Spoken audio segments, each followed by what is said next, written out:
Okay, welcome and hello to everybody. I want to thank you so much for joining us to celebrate Open Education Week. I'm Kent Rondo from the Alberta School of Business, University of Alberta.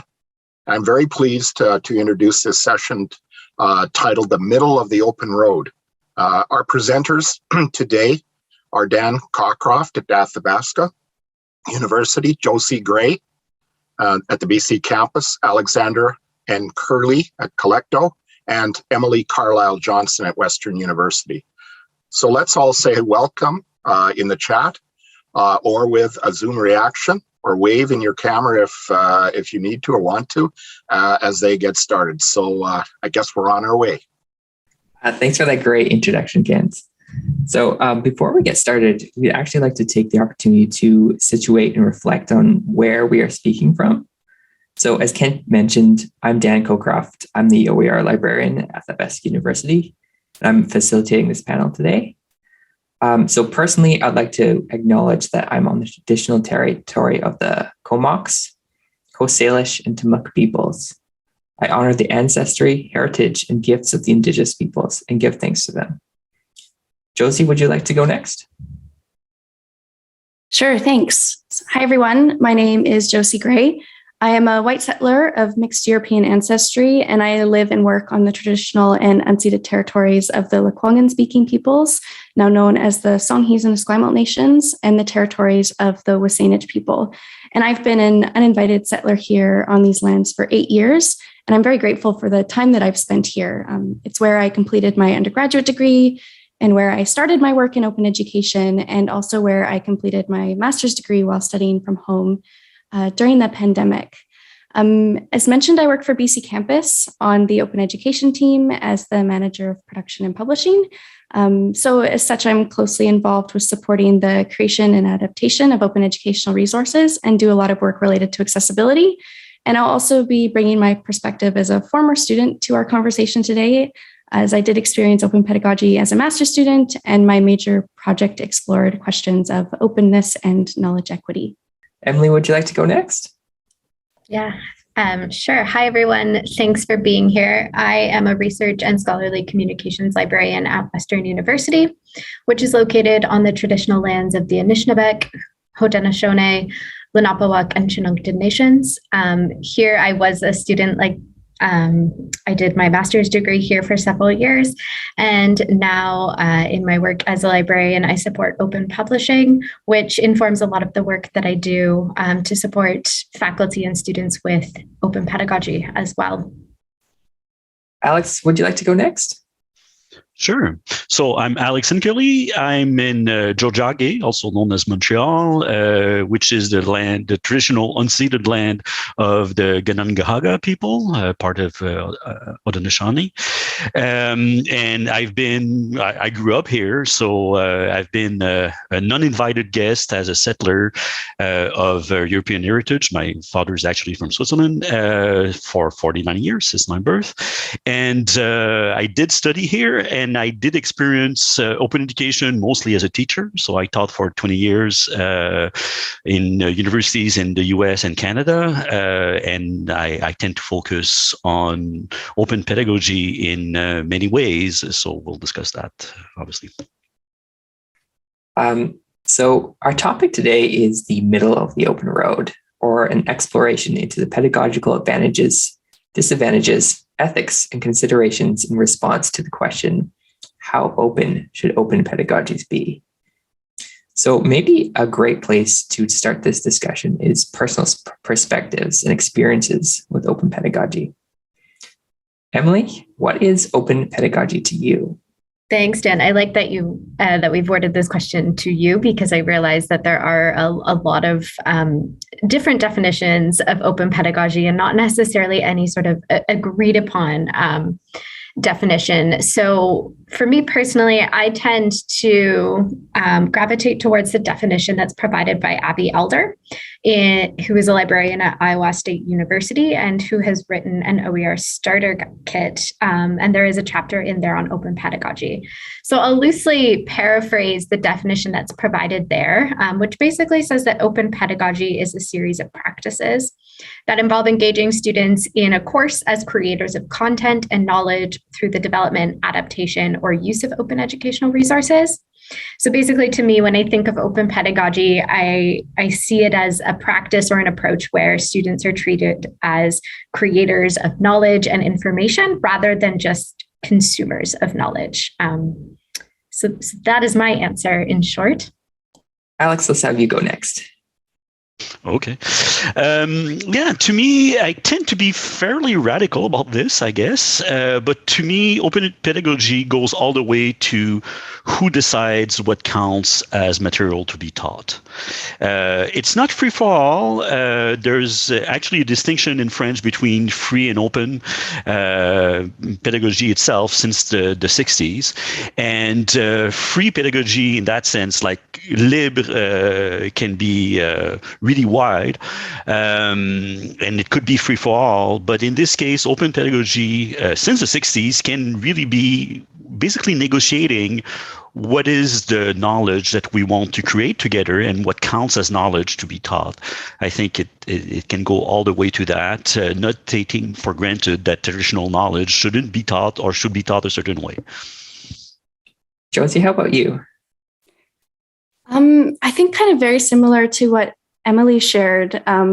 For myself, I've been thinking of open pedagogy as a way to support students in creating and contributing to knowledge, as well as having agency over their own learning rather than being passive consumers of course content.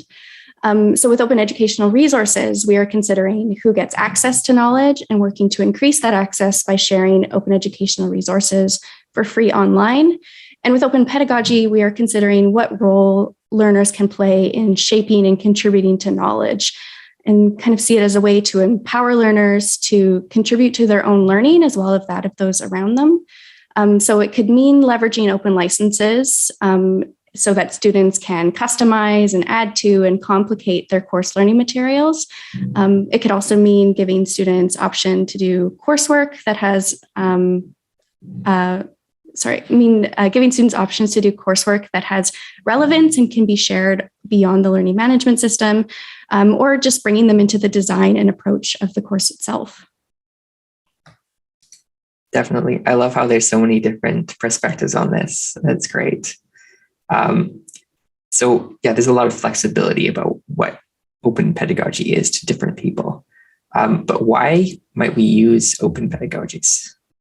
Thanks. And there are multiple reasons, some of which inspire me. Actually, you just mentioned flexibility. And I think there's a lot to be gained by thinking about flexibility in there, is that open pedagogy is not just about access. It's very important about access, obviously, in terms of justice and equity. There's also something to be said about being flexible during the learning process. And I draw inspiration from the UNESCO recommendation on open science. We talk a lot about the UNESCO recommendation about OERs, open educational resources, but the open science one is also pretty useful. It's been adopted just a few months ago, so it's quite relevant. And it does talk about flexibility to the extent that it's even epistemic flexibility. How do we gain knowledge? How do we create knowledge in science?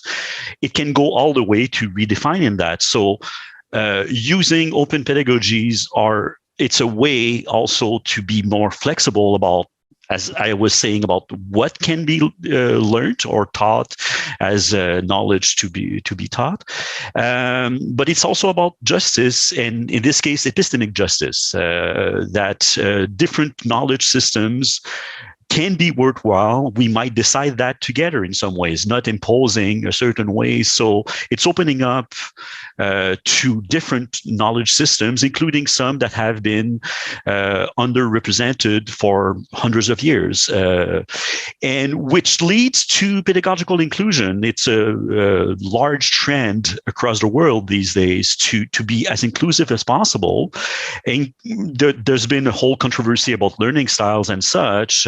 learning professionals really know about these things, but it's not about styles necessarily, or about certain things that some people can do and others can't. It's more about learning together to be inclusive by our learning process. So by using open pedagogies, it's also including people whose perspectives we can benefit from. And obviously, when they become, professional, citizens, as citizens of any society, it's very beneficial to have all of those voices included in the learning process, because then, it actually underlines democracy in a participatory way instead of just representation. It also implies, open pedagogy also implies a shift in role, as both Josie and Emily said. It's students are involved not just passively, but as actual creators, co-designers, and so on. So it's a shift in the roles that we play. As I said, I taught for 20 years, and my role as a teacher has always been to create an environment in which learning happens. Sometimes I say, especially with other teachers, that a lot of learning happens despite teachers. So people can watch, YouTube videos. There's a lot of disinformation, as we know these days with the war. So there's a lot of learning that happens, and the learning might be very appropriate in some cases. There's a lot of cases where people are able to self-teach. So Hoitagogy is the one where it's basically being self-taught in some ways, and there can be a structure to that. And in some other cases, it's fully inappropriate, and the role of a teacher in that case, in the case of open pedagogy, is not necessarily to say what it is, but to kind of guide the learning experience towards things that are appropriate for the context. Excellent. Yeah, so there's so many great reasons to use open pedagogies. Let's trouble that a little up. What are some other things do you need to consider when you're using open pedagogies? I'll hand that over to Josie and Emily. Thank you. So I think, like Alex was talking about, justice and inclusion and flexibility. A big thing to consider here is that openness as a concept or an approach isn't an objective good just on its own. Openness will not create an equitable learning experience without a lot of other considerations and frameworks needing to be brought into that. So this is true when talking about open educational resources. Just because a resource is free on the internet does not mean it will provide an equitable learning experience. Or OER can be inaccessible to disabled students or students who don't have reliable access to internet and digital devices.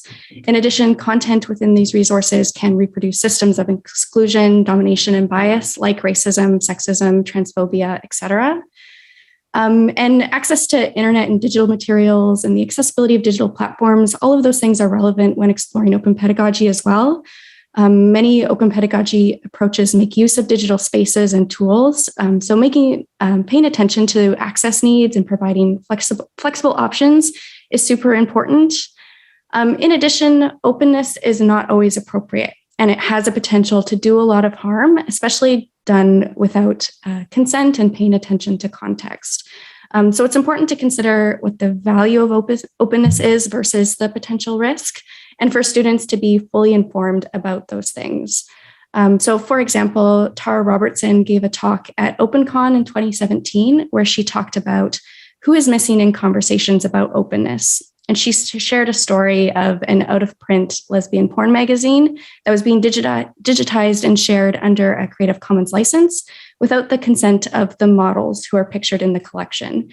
So Tara notes that this license allows feminist porn to be remixed in ways that could appropriate the content and demean women, and shares a quote from the model who feared that the images might be put to if digitized and made available under a license that allows for remixing and sharing. In addition, Dr. Tressie McMillan Cotton has written about the risk of public-facing scholarship and how that risk is so much greater for marginalized people who are more likely to be subject to harassment and are less likely to have powerful networks to back them up. And so this is true also of students who you may be asking to work in the open. So overall, I often think back to a conversation that I had with Zoe Wake-Hyde, where she talked about seeing openness as a tool, something that may help us provide more equitable learning experiences, but also requires a lot of considerations to ensure equity and student success is centered. And recognizing that openness might not always be the right tool, and that that's okay. There's a couple of things I wanted to pick up on there that you mentioned. So you were saying, open is a tool, and it may not always be the most appropriate tool, and it might introduce students to some harm as well. So in some cases, it might not be appropriate, or it might not be something that students wish to engage in. And I think that leads into one of the considerations that I wanted to speak to, which is that of informed consent, and basically students having the option to opt in or opt out. But in order to be able to do that in a way where they have to be fully informed about what it is they are opting in and out of.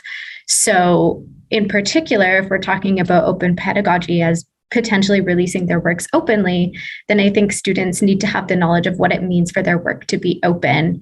And in my work supporting open publishing, we often see open conflated with free. And I think, Alex, that might have been something that you were mentioning. And while that is one piece, there is that other piece of reuse that we often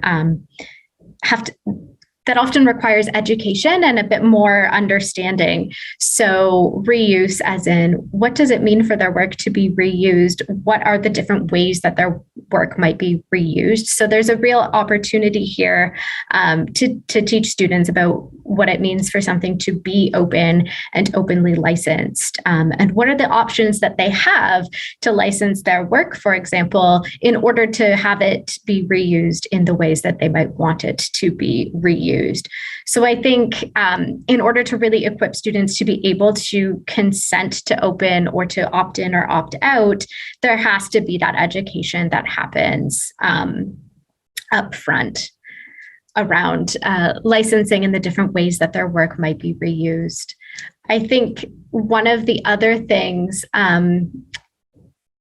that there is to consider is that if students are creating work that might be potentially reused by others, then there's another educational opportunity here about rights and responsibilities as a creator of content that might be reused.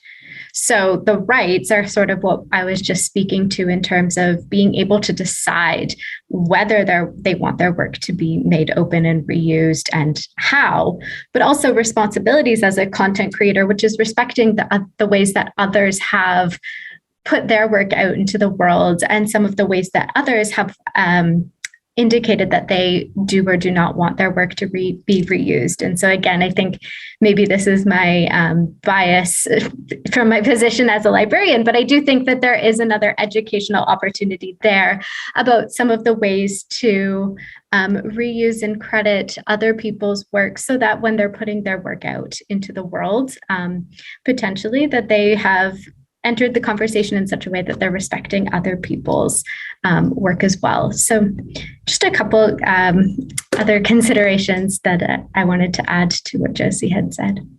I really like what Josie said earlier about open pedagogy is not necessarily being a good thing. So we know there's value in closed pedagogy as well.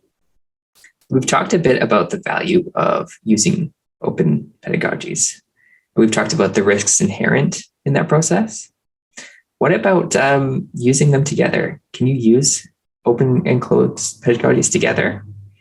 And if we can integrate them, what are some of the considerations of that process? I think some of the considerations have to do with, we don't need to be purists. And we can support openness by bringing it in cases where it wasn't found. So it can be with closed source texts even that we use in an open way. A way I like to do it is basically with ancillary material, all the stuff that goes with a textbook. I hate teaching with textbooks, but I had to do so several times. And in many cases, the material that I create alongside a commercial textbook becomes very useful. So you can even scaffold something. If you put it in the open, you can scaffold something that's based on a closed source, but can take a life of its own. And something that we were discussing prior to this panel has to do with open source technologies that we use in a closed system. I so happen to work, my employer, Codecto, actually has 100 instances of something that a learning management system, which is open source, which is Moodle. But even with a closed source learning management system, there's a lot to be done by using approaches that are open or supplementing them with open source tools that go with it. A good example, and that's the one we were discussing a little bit, thanks to Emily, in part, is that there's annotation software that is free software called Hypothesis, and there's a plugin specifically for learning management systems, including Moodle. The plugin itself is open source. The service behind it is paid, which is perfectly legitimate. And by using this annotation system, you can open up texts that are closed within an open source system, and then using practices that are completely open in terms of the teaching itself. So I think there's an opportunity to bring those things together. I mentioned Hypothesis specifically. Actually, we plan a whole lab about annotation systems with teachers across the province of Quebec, and this one I'll do in English specifically. I think there's a lot of opportunities to work with people to create those things together. Those annotations can be very simple to add to any text. In fact, any text on the web can be annotated this way. And from that, we can create material that is, in fact, open and can contribute to learning in a way that's much more open-ended than what we typically do. Emily, would you like to touch on that question as well? Alex alluded to some of the conversations that we'd had about Hypothesis. So I'm not really going to speak to the considerations of integrating open and closed pedagogies, but maybe offer up an example of how I've seen it work, and how closed pedagogies have sort of evolved into open pedagogies over the course of a term. Yeah, we were speaking about Hypothesis, and I was working with a number of faculty who were using the LMS integration that Alex was speaking to, where students would be annotating open access documents, but they would be doing so within sort of the confines of their learning management system. So their annotations were only open to one another, and nobody else on the internet could find them. And I think you can do that with the tool on the web too, if you create a private group. So it operated similarly to that. But students got comfortable with seeing each other's annotations, with commenting on the annotations. They became familiar with the concept of annotation in general over the course of the term, and more comfortable with adding their voices to the conversation in that way. And then at the end of the term, a number of the faculty members introduced the students to the free web tool, where if students were to use it, their annotations would be open on the internet for anyone to find, who also had the web tool integrated, I think, in their browsers. And they noted that many of the students, because they'd become familiar with annotation and comfortable with it within the course system, they actually were excited to use it and add their voices to the public web after the course. And they've gone on to use it, beyond the term. So I thought that was a nice example of, closed pedagogies turning into open pedagogies, but without that pressure of students having to engage in open pedagogy, for marks or because it was a requirement of the course. It was introduced gradually, and then it became an option, which I think that option piece and that ability to opt in is something we've been talking about over the course of the panel. But so thank you, Alex, for raising that example and giving me a chance to speak to it a little bit with respect to this question. Awesome. Thank you. Josie, did you want to add anything?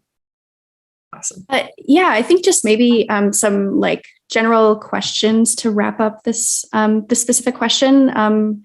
Just thinking about where is openness useful and what is the purpose of doing something openly? Asking those questions can help kind of maybe guide a balance of determining where openness is useful and where more closed, a more closed approach would be more appropriate. Also thinking through what are the opportunities to maximize student agency and choice, and ensuring that you're giving students the information they need to make an informed decision about what they're comfortable with and what they see the value in. And so I think that's all I wanted to share there. And I'm just going to post a link to some open pedagogy resources that Kwantlen Polytechnic University in British Columbia has, because they have a template for a student agreement for students who are considering sharing their work under an open license. So I think that template might be really useful to some people who are looking to do that kind of work with their students. So I'll post that into the chat. Thanks, Josie. So today we've spent some time talking about what open pedagogies might look like, why we might use them, and things to consider when using them. So where do we go from here? How does someone get started in open pedagogy?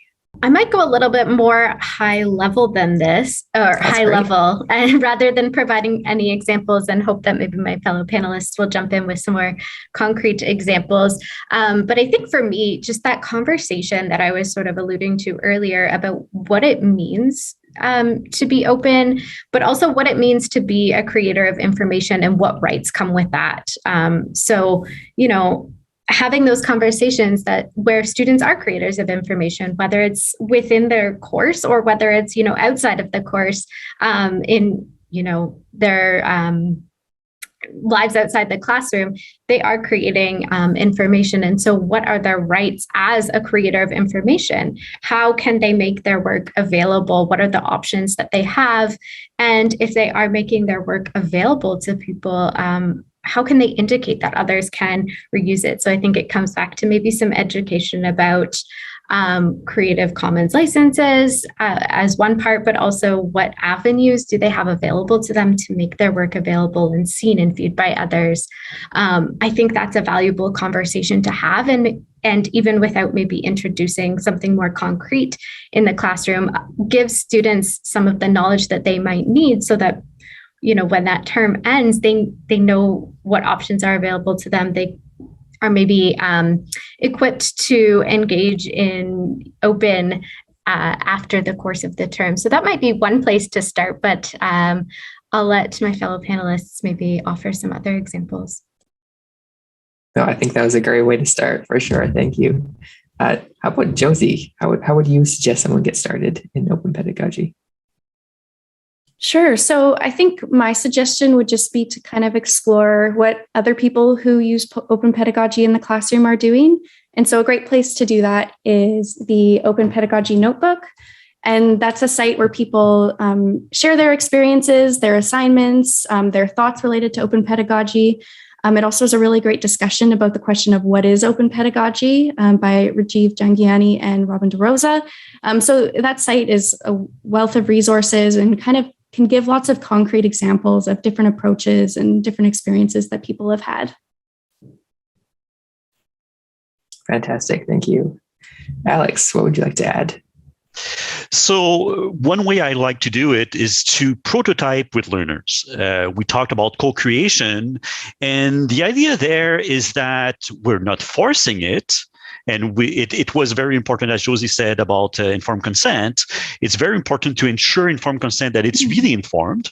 So part of it is part of teaching. Like we need to really inform people when we start creating something with people. So prototyping to me can be very open-ended, right? You don't necessarily know in advance what will fail. And that's a learning experience that's pretty useful. And one way I like to do it is actually with H5P. You probably heard about it. If not, there's a wealth of material available, including from the H5P Kitchen, thanks to Alan Levine, who's in the room. And it's a great way to prototype. It's basically an alternative to those old Flash-based SCORM packages. If some people are old enough to remember those, they were pretty inconvenient in many ways. They were not that accessible. They were pretty hard to create and use. But H5P is actually, I observe in my network that people are taking to H5P without asking anyone, either for help or even for permission. So it's possible to create H5P activities in most LMSs or most learning management systems. In Moodle, there's actually a content hub where you can create them and share them directly. It's also available on WordPress and so on. So it's, again, free software that has a service behind it that's also paid. But the fact that you can get started with learners just creating a multiple choice question. That's actually something I do a lot in my classes. When we start reviewing for an exam, because I still give exams, they tend to be, they're not renewable as assignments, but they're still convenient in many ways. One thing I do a lot is get students in groups to create multiple choice questions, because those are hard to create. And I basically ask them to really hash out what are the right answers and so on. And then we bring it to the whole group. If you have that as just something you can share easily across platforms with the license, specifically saying this one multiple choice question that we created was created by so and so in that classroom, and we allow you to change it, to reuse it elsewhere, the learning experience that happened can flesh out in other contexts, and that's actually a pretty powerful experience. So much wisdom being shared here. I'm very, very grateful. Emily, where do you think open pedagogy might be going, or where should it go? Yeah, I've been thinking about my response to this question. I think there's a lot of different ways, but one of the things I wanted to sort of pick back up on is what Josie was mentioning earlier when we were talking about considerations for open pedagogy and realizing that open is just one tool. And there are some cases where it may do more harm than good. And I wanted to pick back up on that because I think a lot of open pedagogy requires tools and technologies itself to be used. And some of these tools, especially as we see maybe more commercial vendors moving into this space or seeing, open as something that's moving forward, we have to be critical of any tech that we're using to enable open pedagogies. And just thinking about, as one example, like what data are these tools that we're using collecting? And I'm not going to call it any tools in particular, and I don't really have one in mind at the moment, but just in general, thinking about the tools that we're using to enable open pedagogy, really critically evaluating them before we introduce them into the classroom, and also making transparent any things that may have to do with students or impact the way that students engage with the tools. So data being one example, and being very upfront with students about what data these tools are collecting and how that data is being used. So I think maybe a couple threads there, like being critical of what we're doing and the tools that we're using, but also being transparent about open pedagogy as a practice are things that I would like to see continue, I guess, as open pedagogy continues to be used and implemented as a practice. Absolutely. And you made me think too about some of the brand new shiny technology that's coming out and focusing on what it can do as opposed to is it accessible? Those other kinds of important questions. So we have another question in the chat from Alice. I'm interested in renewable assessments. those that live beyond the gradebook and benefit the learner, as well as the wider community. I welcome any suggestions or observations about renewable assessment as part of open pedagogy. There's a whole discussion to be had about grades, as simple as that. And renewable assignments, if you don't know Rouge Nizami, who's done great work about renewable assessment, specifically about sustainable development goals. She was part of a session during O Global, the conference, in the fall, when she was discussing this. And in terms of creating, so the assignments themselves are renewable, and also the process through which it's done is meant to be sustainable and so on. But I think the grading part, like the grade book portion of the equation, there's a lot to be said about peer assessment, assessment by people who might work with you later. The concept of peer can vary quite a lot between academia, and higher education in general, but also like peers in your work later on. So there's a lot to be done about. This is something that you create like a portfolio in arts. Like I'm a musician, and in arts there's a large tendency to create stuff that is technically an assessment, and it's been, vetted by your teacher, but you put it in your portfolio as something you can show everyone, and it's renewable in that sense. So I think a lot of what can go beyond the grade book is actually through badges. The open badges hype lasted just a couple of years, but now we're after the hype into something where we can build with it. There's a lot of micro certification, micro assessment that is being done, which does relate to work that is in the public, so that we can actually work with it. Oh, that's great. Thanks, Alex. I see there's more questions in chat, and I see a perfect one for Josie. Would you explain if open works have to be published through Pressbooks? Can it be a document or media with open attributions? It's a great question. It is a great question. And no, open works do not have to be published through Pressbooks. For those who aren't familiar, Pressbooks is an open source publishing tool that's been designed to support specifically the publication of open textbooks, but it's used to share all sorts of open resources. Pressbooks is a great tool for publishing open resources because it's designed for them in mind, and it's trying to make remixing and sharing and adaptation as easy as possible.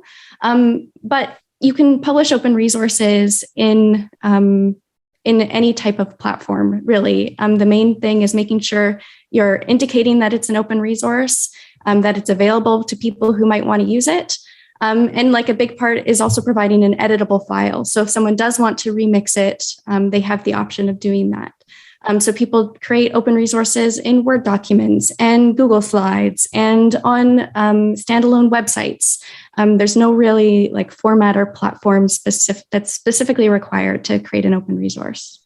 We've got another question in chat from Kent. I think it's a really important and potentially complicated question, but I love it. What is the role of the commercial or private for-profit sector in the production and application of open pedagogy materials? As open pedagogies proliferate on the marketplace, will the commercial education sector respond by raising prices for traditional educational materials, or responding by producing fewer commercial educational products? It's a great question. Does anyone have any initial thoughts about that? I see both Alex and Emily looking like they have lots to say. Go ahead, Emily.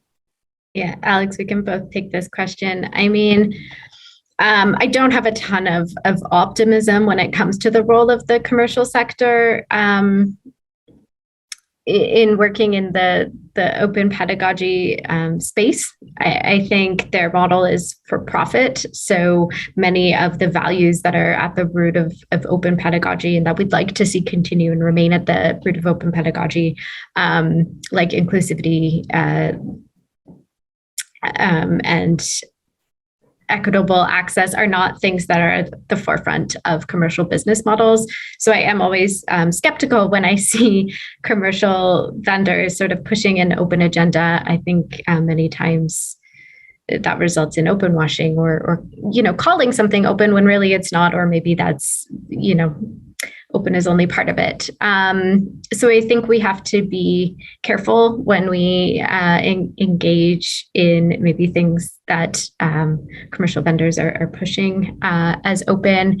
I think we've seen a couple responses to open from commercial publishers or vendors, like Inclusive Access being one, as a response to open educational resources.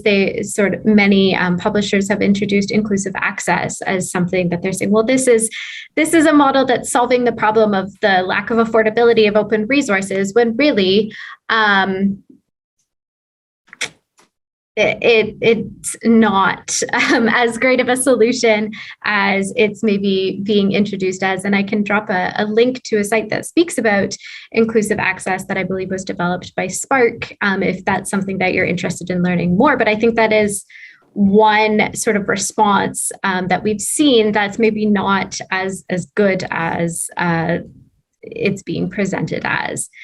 So I think that that's sort of one example and reason that I'm a little bit skeptical when I see commercial publishers trying to move into the open space. So I'll drop that link now and I'll turn it over to Alex. And something that I'm pretty hopeful these days about open education in general. So I'll remain hopeful, including about commercial publishers. I think some of them are scrambling. I'm looking forward to learning more about inclusive access. What I heard about it wasn't very. It does sound like open washing, which goes with the idea that. They perceive a need to be part of the conversation, and something where I get most hopeful is actually with bookstores, like college and university bookstores, who often collaborate with open education practitioners and advocates. So there's an opportunity there to shift the business model a little bit. A bookstore, will sell typically books, but at one point it becomes much broader than this, and they can shift. They can find other ways to make money. I mentioned two open source software projects which have a paid service. Hypothesis itself, like these days, they're actually doing pilot projects so that people will buy access to the LMS plugin. And that's perfectly legitimate. WordPress itself is a great example of open source. It's actually free software. They share many of our values, and they have a business model behind it. Something I keep using, Shito Okoli, who used to be at Concordia. He's now at Schema in Paris, but he was teaching at John Molson School of Business. Actually, I'm now finding a video that I hadn't watched, so I'll share it. So I didn't watch it, but I know that coming from Chitu, he probably gives great advice on the business models of open. He also did an article specifically on the business models of open educational resources. And there's a lot of work to be done by collaborating. Instead of saying you're a bad organization, a bad whatever, to say, well, we understand that your business model is based on exploiting people. Like, as a musician, I do care about the fact that most musicians weren't able to make a living, even now. But these days there are new ways to make a living through music, and it might not be about access to the music itself. It might be by creating music together and all sorts of lessons. Like, there are many, many more people musicking these days than there were 40 years ago, and that, to me, it gives me hope. So the commercial publishers are part of the conversation. They're not the enemy, but they need to understand that open washing doesn't fly with us. Josie, did you want to add anything to that?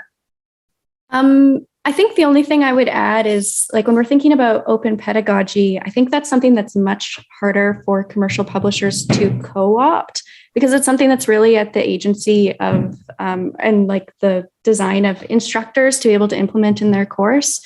Like open pedagogy, unlike an open textbook, isn't this like really tangible thing that can be packaged up and remarketed in different ways. So I think really getting back to what Emily was talking about earlier, like paying attention to the technologies that we're using and thinking about critically about those technologies is a really important aspect when thinking about open pedagogy and commercial players in the open pedagogy space. One thing we had chatted about in our discussion previously was can open pedagogy exist in a closed environment? And we touched on this already in integrating those different pedagogies together. In terms of integrating, we talked a little bit about open source and other things like that. It's not an either or, it's about choice. Right?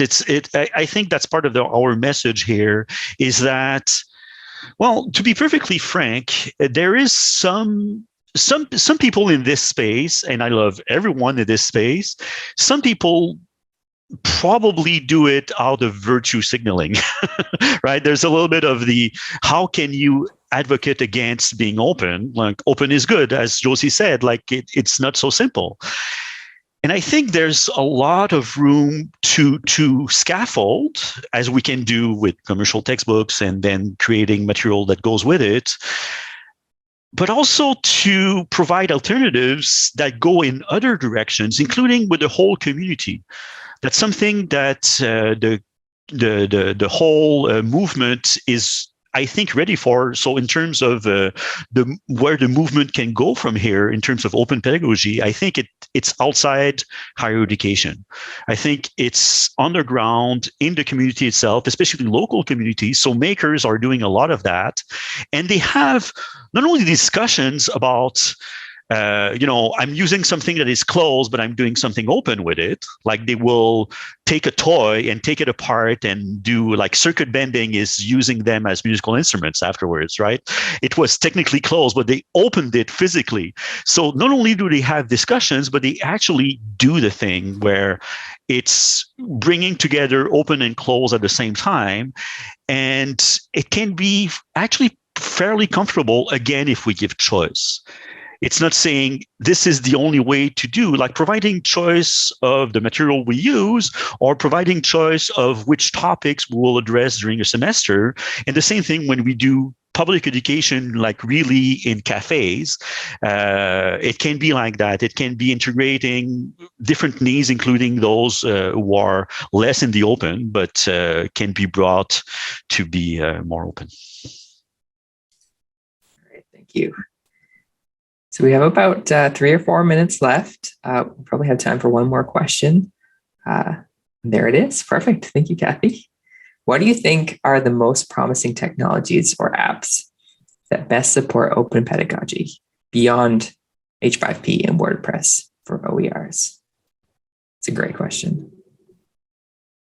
I think all three of you have an answer for that. I can see. So Emily, go ahead. Yeah, I'll give a quick answer. Maybe we could just do some rapid fire here. I've seen a lot of really great examples of editing Wikipedia as sort of a renewable assignment in the classroom. So I think Wikipedia can be one tool to facilitate open pedagogy. And I know that there, I think it's called Wiki Education, or there are programs that can help instructors incorporate Wikipedia assignments into the classroom. And I've seen a lot of really great examples across the disciplines. So that would be my answer to this one.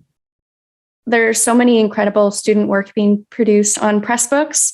And that's really great to see. And I personally really like Pressbooks. So whenever student work goes up on Pressbooks, it's always my favorite stuff to explore. But I think people are also doing like using tools that do similar things. So like Google Docs for collaborative editing and all of those types of things. So that's what I have to share. And I love how there's so many different options for different use cases. I know there's a lot of traction right now for PubPub and Manifold, things like that. So lots of different options. Alex.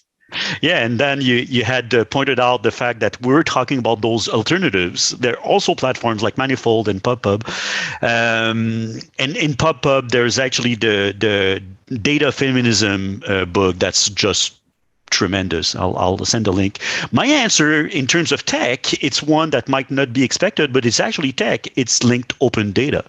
The web came from Tim Berners-Lee. The semantic web has been expanding. So I'm sharing the link to 5-star data, which is basically the idea that you can start with things that are pretty close, like you provide data, but it's still closed, all the way to something that is linked to open data, which is like there are standards about this, and it allows for interoperability and all of that. It gets really geeky. My former boss is on the ISO board for education, training, and learning. And it's the kind of technology that can really change our world, and most people are not talking about it. Great. Thanks for sharing, Alex. So I think that's a great place to end off. So I would like to thank everyone for attending today. Thank you for the questions. They were wonderful. Huge thank you to our 3 panelists. And I'd also like to thank the event's organizers. So thank you for making this possibility. So I really think that these kinds of conversations are important and valuable and worthwhile. So thank you.